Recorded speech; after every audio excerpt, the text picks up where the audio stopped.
പീഡിപ്പിക്കപ്പെട്ടിരുന്നു. ഞാൻ ഭർത്താവിനോട് പറഞ്ഞപ്പോൾ ഭർത്താവ് പരാതി പറയാൻ പറഞ്ഞു. അങ്ങനെ പരാതി കൊടുത്തു. പക്ഷെ അന്വേഷണമില്ല.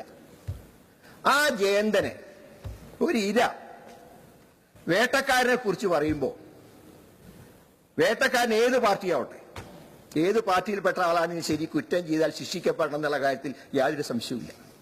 ഇപ്പൊ കളമശ്ശേരിയിൽ തന്നെ ഞങ്ങളുടെ പാർട്ടിയിൽപ്പെട്ട ഒരാളെ കുറിച്ച് ആക്ഷേപം വന്നപ്പോൾ അയാളെ പാർട്ടിയിൽ നിന്ന് പുറത്താക്കിയില്ല.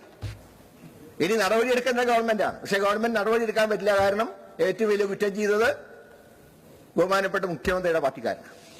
കളമശ്ശേരി ജയന്തൻ അറസ്റ്റ് ചെയ്തില്ല എന്ന് മാത്രമല്ല, ജയന്തൻ അറസ്റ്റ് ചെയ്യണമെന്ന് പറഞ്ഞ് സമരം നടത്തി ഈ സഭയിലെ അംഗമായിട്ടുള്ള അനിൽ അക്കരേനെയാണ് പോലീസ് തല്ലിയത്. ജയന്തൻ അറസ്റ്റ് ചെയ്യുന്നതിന് പകരം ഈ സഭയിലെ അംഗത്തിനെ ക്രൂരമായി മർദ്ദിച്ച പോലീസ് പിന്നെ എങ്ങനെയാണ് സാർ പീഡന കേസുകളൊക്കെ പിടിക്കാൻ പറ്റുക? വ്യക്തം ഇവിടെ ബഹളം വെച്ചിരുന്ന കാര്യമുള്ള കാര്യം ഞാൻ പറഞ്ഞിട്ട് ഞാൻ സീറ്റിലിരിക്കും. ഇത്രയും ഗൗരവമായിട്ടുള്ളൊരു സംഭവം ഉണ്ടായിട്ട് ഇത് കണ്ടില്ല അറിയാൻ കഴിയുമോ? കൊട്ടിയൂരത്തെ സംഭവം, കൊട്ടിയൂര് ശരിയാണ്, പീഡനത്തിന്റെ കാരണക്കാരനെ അറസ്റ്റ് ചെയ്തു. പക്ഷെ അതിന്റെ പിന്നിൽ പ്രവർത്തിച്ച കൈകളില്ലേ സാർ? ഇപ്പൊ ഞാൻ മനസ്സിലാക്കുന്നത് ആ പീഡനത്തിന്റെ പിന്നിൽ പ്രവർത്തിച്ച ആളുകൾ മുൻകൂർ ജാമ്യത്തിന് കോടതിയെ സമീപിക്കാൻ പോവാണെന്ന്. മിക്കവാറും പോലീസിന്റെ നടപടികൾ കൊണ്ട് മുൻകൂർ ജാമ്യം കിട്ടാനുള്ള സാധ്യത തള്ളിക്കളഞ്ഞുകൂടാ.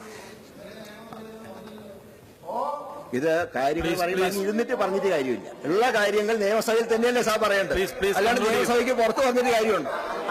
നിയമസഭയിൽ പറയേണ്ട കാര്യം തന്നെ ഞാൻ പറഞ്ഞിട്ടുള്ളത് സാർ. അതുകൊണ്ട് ഈ കേസിൽ പ്രതികളെ പിടിക്കുന്നു എന്ന് പറഞ്ഞ് പിടിച്ചിട്ട് അവര് രക്ഷപ്പെടാനുള്ള അവസരമാണ് ഇവിടെ പോലീസ് ഉണ്ടാക്കി കൊടുക്കുന്നത്.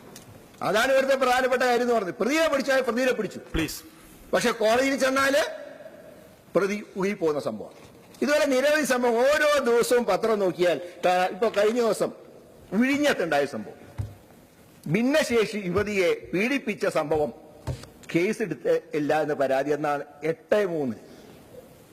അതായത് വിഴിഞ്ഞത്ത് വീട്ടിൽ ആളില്ലാതിരുന്ന സമയം ഭിന്നശേഷിയുള്ള യുവതിയെ ബന്ധുവായ യുവാവ് പീഡിപ്പിച്ച സംഭവം ഇന്നത്തെ പത്രത്തിലെ വാർത്തയുണ്ട് സാർ. തിരക്ക് പിടിക്കണ്ട, ഉള്ള കാര്യമല്ലേ പറഞ്ഞു. ഇവിടെയല്ലേ പറയാൻ പറ്റൂ സാർ. പൊതുവായ നമ്മളൊരു സമയമുണ്ടല്ലോ നമുക്ക്. അല്ല, പൊതുവായിട്ടുള്ള സമയമുണ്ട് സാർ. ഇവിടെ പലപ്പോഴും അങ്ങേക്ക് അറിയാൻ അടിയന്തര പ്രമേയത്തിന് കഴിഞ്ഞ നിയമസഭ 20 മിനിറ്റ് വരെ സമയം അസ്വസ്ഥ പ്രകടിപ്പിച്ചിട്ട് കാര്യമുണ്ടോ സാർ? സാർ, ഇവിടെ ഭിന്നശേഷിയുള്ള യുവതിയെ പീഡിപ്പിച്ച സംഭവത്തിൽ